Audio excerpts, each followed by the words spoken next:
Inside Story Uganda, real source of political updates. I on leave know they have to remain active and ensure there's law and order. Where there have been those skirmishes, those situations, they are regrettable, but by and large it has been peaceful, and we appeal to Ugandans, both us who are candidates and campaigning, but also our supporters, to work for peace, to work for stability, and ensure that we have a smooth electoral period leading us to the day of voting.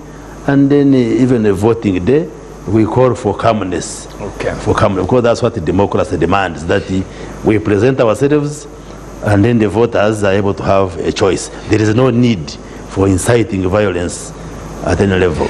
So as we come to the tail end of the year, because during your primaries and at different levels, there are many voices to the effect that your primary process was never anything one can define an election, given how it happened in certain levels, even all the way up to the climax in Kololo. Have you come to the place where that is now buried and you're now an NRM party that is together, everybody happy going forward?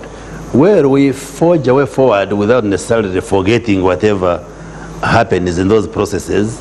And of course, those processes generate a lot of lessons which we learn and we use to improve the next steps. For instance, you are making reference to I think the elections in Kororo, which some of us were participating in, and were not organized well.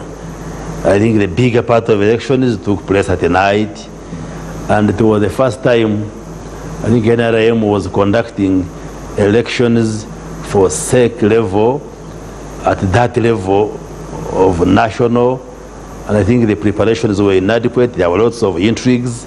I think the arrangements were poor in the sense that access control was not well managed, and many non-members of NRM accessed and were participating in the elections. I think all these are issues which we take note of, and we use those lessons to improve the future activities.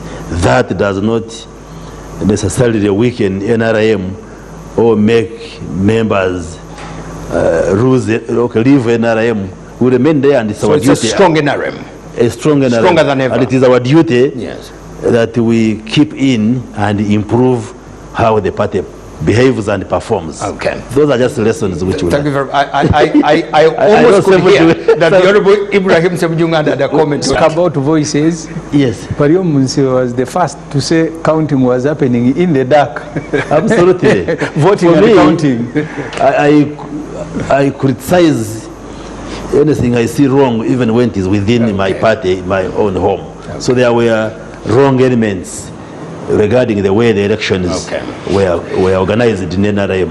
I went on record. I told the president. I think the Honorable Ibrahim Ssemujunga knows that a woman criticizing a marriage is still interested in the marriage. Absolutely. The one who leaves is the one who has. Like I made a very sharp and bold statement telling the president, as chairman of the party, if NRM takes this route of mismanaging elections, then we are headed for doom.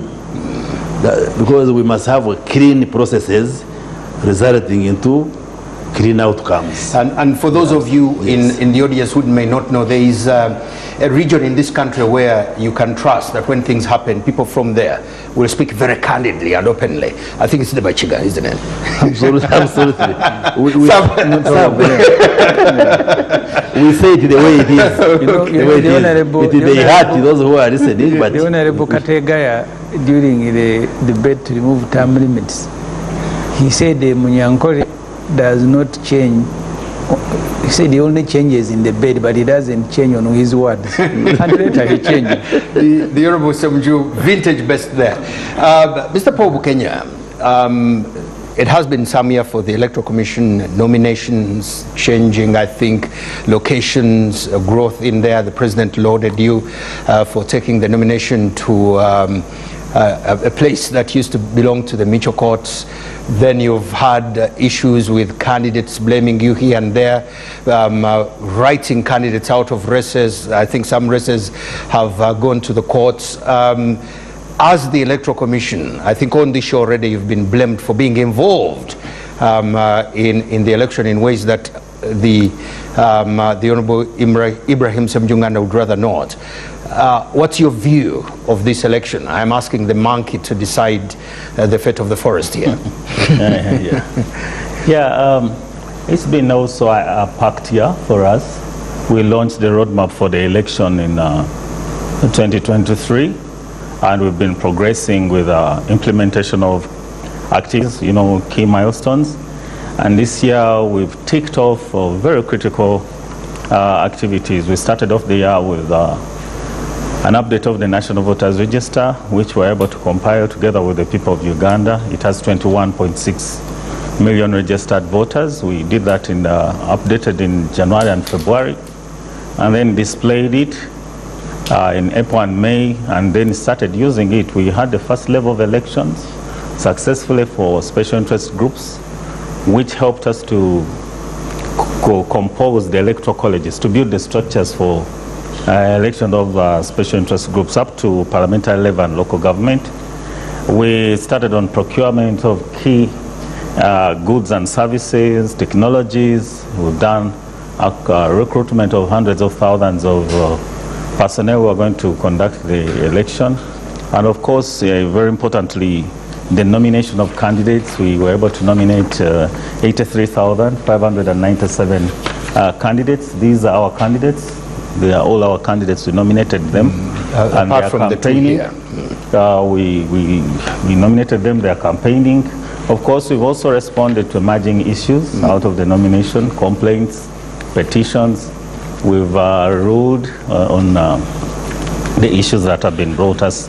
They've been heard and determined, and some are continuing because, it keeps on going when there is an issue.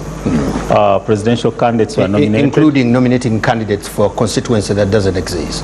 No, that's not true. We cannot nominate a candidate for it. So I think there is no... Nominated candidates. I want to go on record that there is no you nomination. nominated candidates for Nakawa West, and yet you, in your own books, you have Nakawa Division West. That's why... No, there is no position. There's a constituency called Nakawa. So there's only one Nakawa in the country. There's only one constituency, Nakawa Division West. And I think that was a matter that was settled. Okay. Someone raised an objection to that, and we settled it.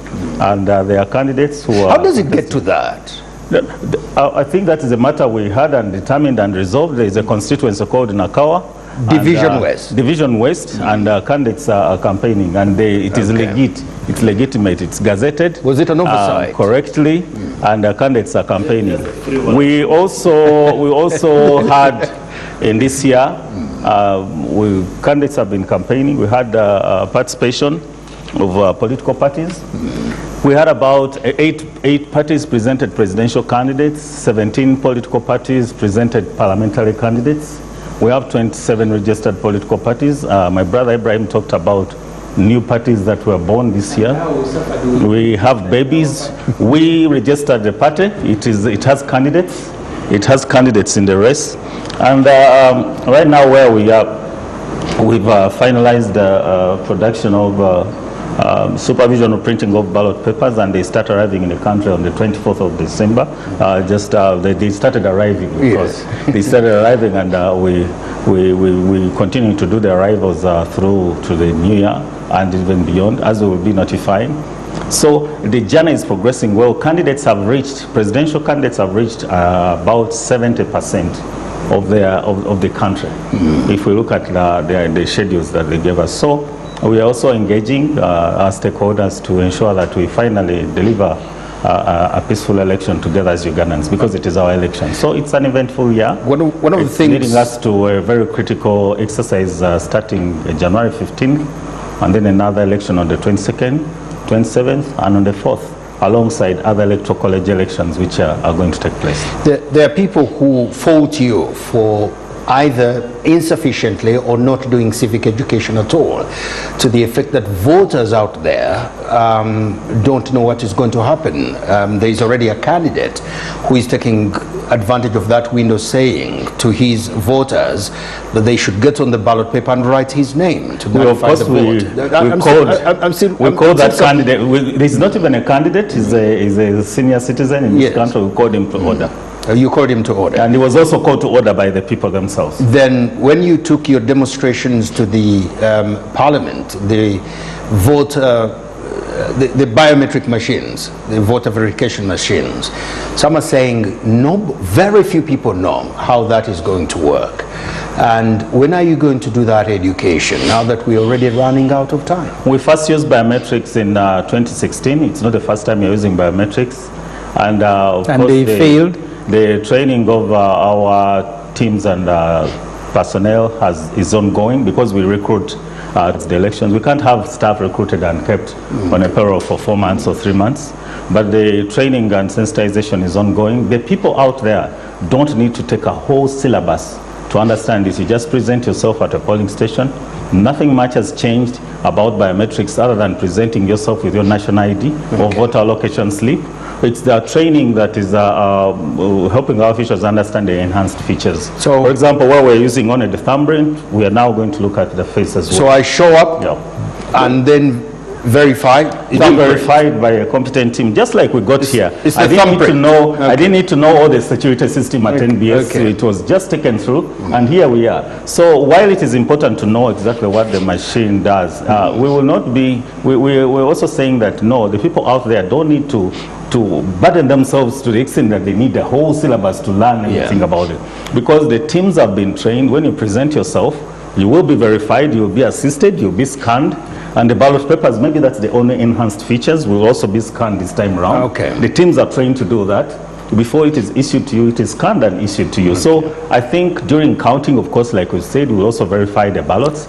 And just enhanced features that you do not need to say that there is a problem that people so there's no crisis. There's no crisis. We are doing the sensitization, and I think we will get there.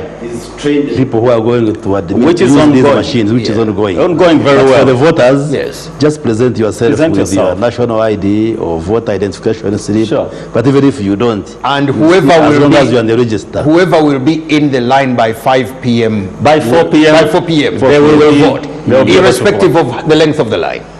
The length of the line, no, it's not a problem. As long as you've presented yourself within time, we will assist you to vote. So the same procedures, the ticking is by, the ticking or the thumbprint, the same procedures apply. So there's no need to worry that elections are doomed. If there are technical issues, they will be fixed. No, there is a technical team. There is everything in place. There is training. We've been training progressively. There is a refresher training in January, 3 days for polling officials. We are right now interviewing our polling officials. We recruit them towards elections. So I think Ugandans don't need to worry. We have ticked off this year. Critical milestones are ticked off. We are ready for the election, just like they are ready. And Bwana Kasumba, you see that people are actually out there campaigning, and they are following the candidates. And they know the polling dates. They're getting ready to vote. There are issues with the biometric voter identification. Biometric voter verification kit. One of them was because Kenya begins by 2016. In 2016, machines failed, and the Electoral Commission quickly said you can use the register, the physical register. That question they are not answering. I saw NIRA when they came to register for national identity cards. In my constituency, machines failed. Some of the people deployed didn't know how to operate them. They kept referring them to a center in Bulindo.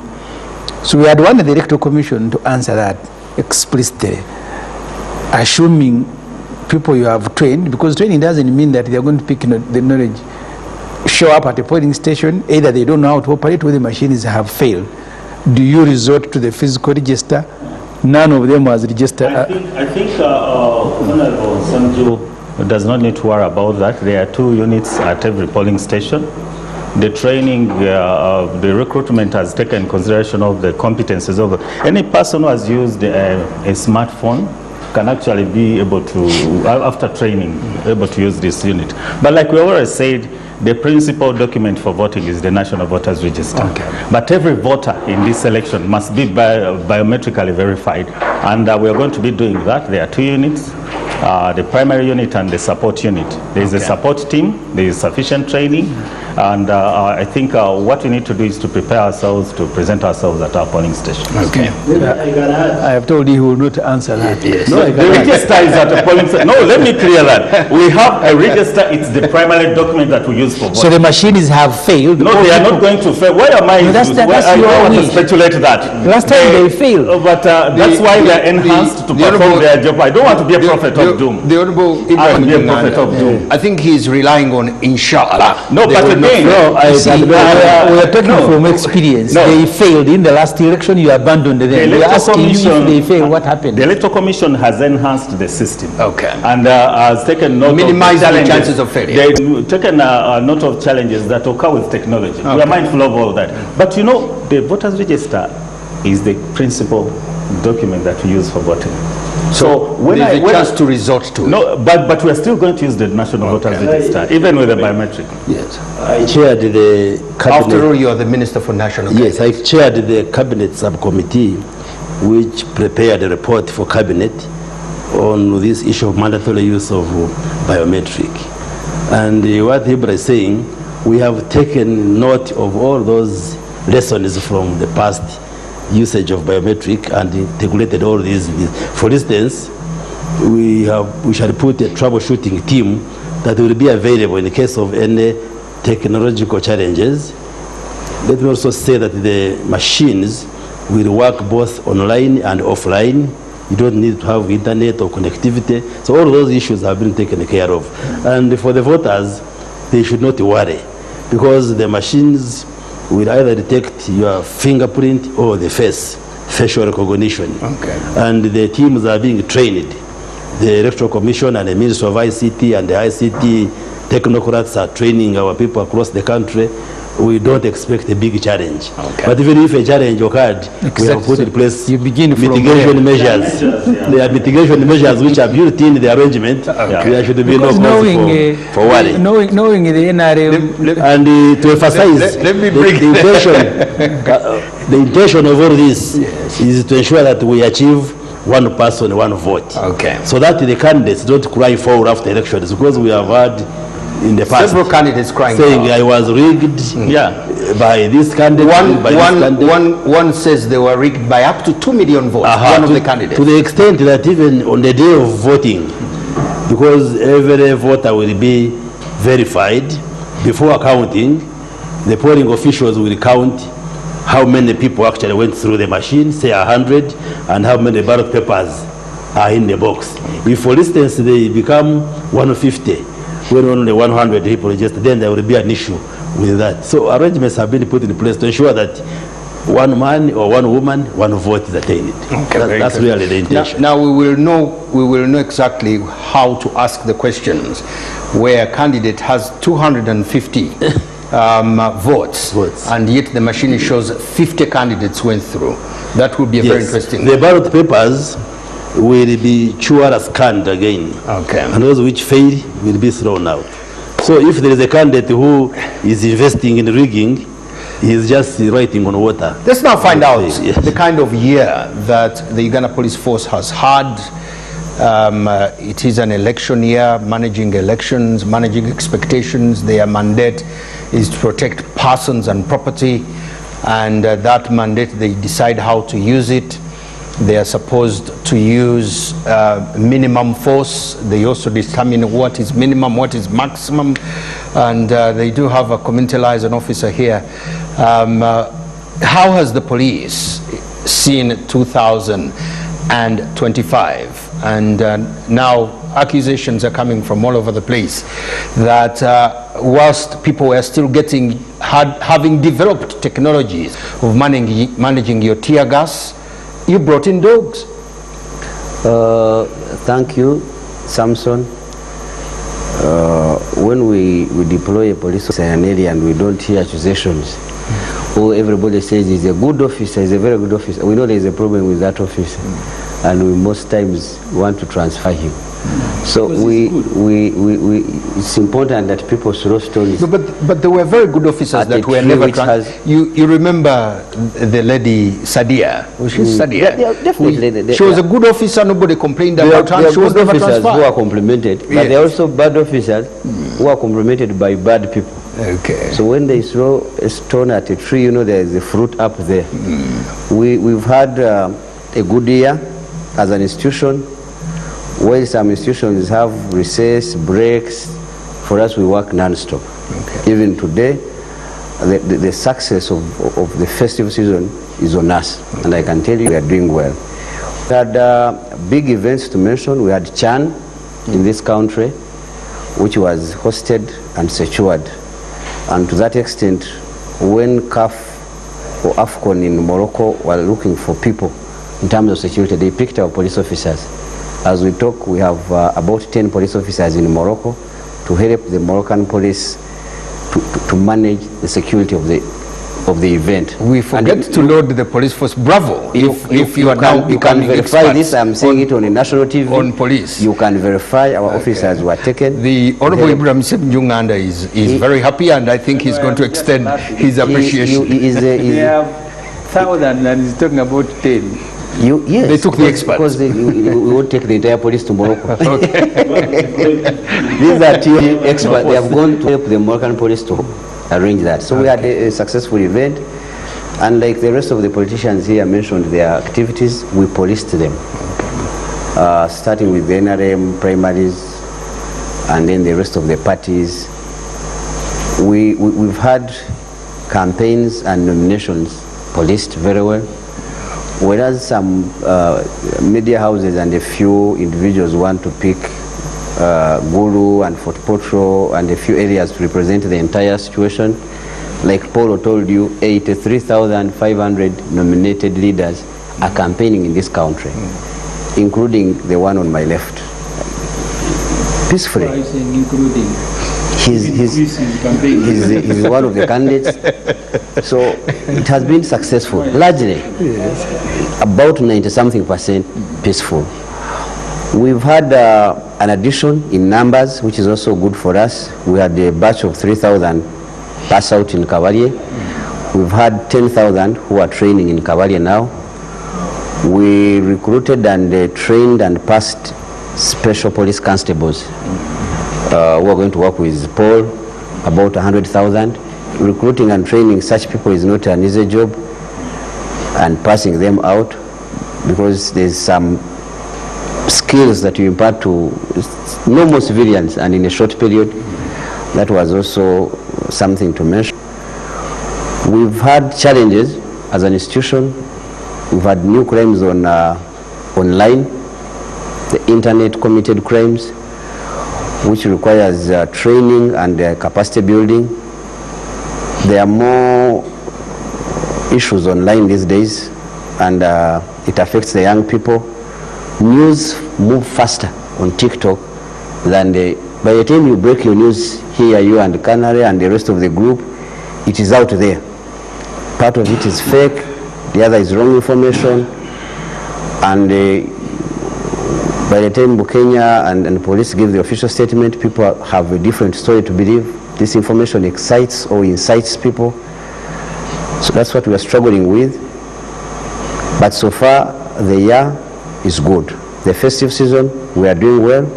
We are hoping that even first or 31st night becomes a successful one.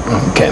The Minister of Justice and Constitutional Affairs had promised that people will look for tear gas during this election period and they will not see it, and that it will be the most peaceful ever. And I think at the beginning people were, was quiet. Yes, some were even saying that the election is not exciting. Is it true that where we are, the way the election has been policed, what has happened could definitely not have been avoided? Or is the improvement of policing a work in progress? First of all, we are policing human beings. Okay.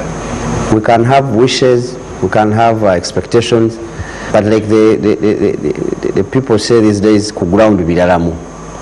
So the group, I think, which was saying there is no vibe, intentionally looked for it by provoking our officers. Not that the beginning part was actually a good one. These people were not doing the right thing, but we kept on monitoring, hoping they would change.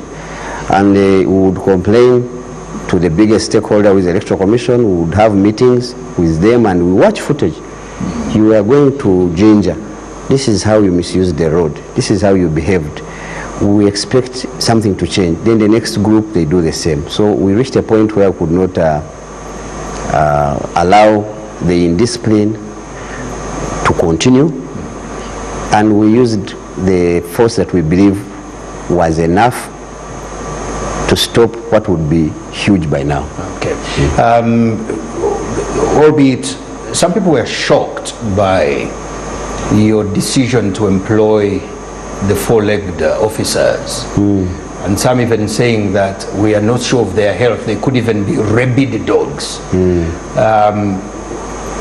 Have we come to the place where the four-legged officers are a must to employ? Or are you testing waters to see what would happen? I was shocked that some Ugandans are not alert. The event that I mentioned in Chan, we actually had dogs. Okay. If Ugandans were alert at number, they would have noticed it. Two, it is legally accepted. The United Nations basic principles on use of force allow the use of dogs in crowd control. Okay. So there was nothing new to us. There was nothing special about dogs. And I can tell you, it's part of the soft means. Okay. It's not the last part of the force. So yeah. Well, for those of us who remember the 1990s and the crowd control methods, maybe we are more aware to that.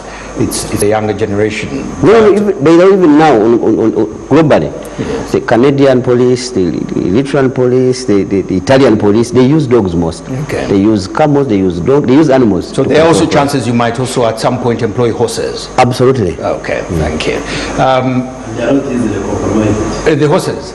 No, the dogs. The dogs. Okay. A friend of mine told me that the four-legged officers have more spent on them than their minders, unfortunately. But I also hear that if there are any individuals interested in them, you also breed, and you're one of the best breeders on the continent. Yes, we do. We could not continue buying because they are very expensive. Each dog is about 60 million. So we have a breeding center in Nagarama, and they are trained in Zambia. So these are homegrown animals. Okay. They are not mercenaries. We didn't get animals from outside to disturb the animals. I had started working with Munda. Museveni addressed a press conference. He came with a footy ruler, and he said, I had 2 million people at Koro, bigger crowd, bigger than Semogerere. The footy ruler, the space of a footy ruler is the space of a person. If you multiply, there are these so many foots in Koro. So there is nothing so that... is that meticulous? No. There is nothing that troubles Museveni as crowds and his opponent. The role of policemen in this election, in seeking to control Kyagulanyi, it is not that they are seeking to secure anyone, but they are seeking to stop the crowd because Museveni doesn't want to see it. Honorable Semju, we are going to take a break, but one of the questions I'd like us to deal with when we come back from the break, if you have a politician mentioning the number of police officers, telling the population that the force can be overrun, does that put the police and policing in a country